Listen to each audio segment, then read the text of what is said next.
So, yung purpose ng video na to is para mag-inspire ng ibang tao na kung kaya namin, kaya nyo rin.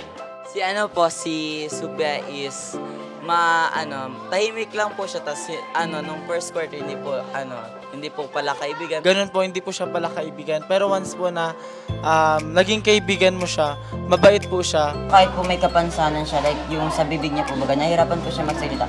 Pero kapag po nagsasagot po siya, maganda po. Magaling talaga siya maging leader.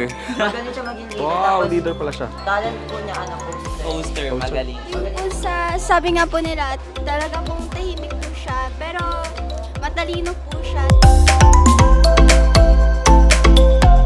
So, nandito tayo ngayon sa Lawihaw National High School kung saan magpapasaya tayo ng isang estudyante. So, siya kasi yung napili namin dahil nung time na nag-pictorial kami para sa graduation photos nila, siya yung umagaw ng attention sa amin. Kasi, nung time na yun, tinanong ko siya kung bakit hindi niya alam na may pictorial. Ang sabi niya, wala daw siyang access sa social media. And naisip ko naman siguro walang internet or baka wala lang signal sa kanila. Yung pala, nawala yung...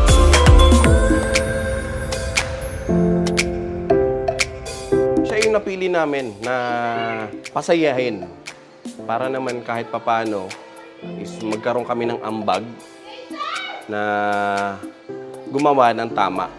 So, yung recent project namin sa FPJ Party List, kay Boss Ari Caranceja, kay Kapia Caranceja, tapos sa Lawihaw National High School, yun yung nalikom namin na fund para ibili ng konting token na ibibigay dun sa bata.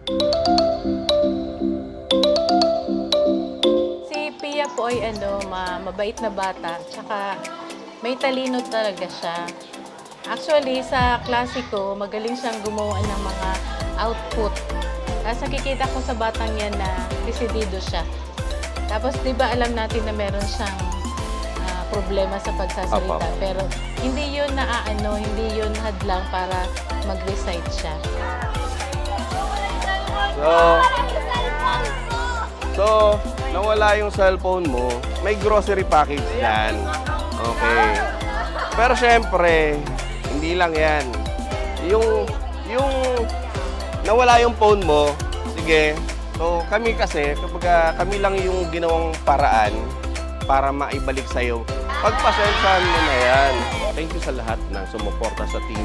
Thank you sa lahat ng mga taong naniniwala sa amin para magawa namin ito. So, salamat sa inyong lahat. And sana, ma-inspired kayo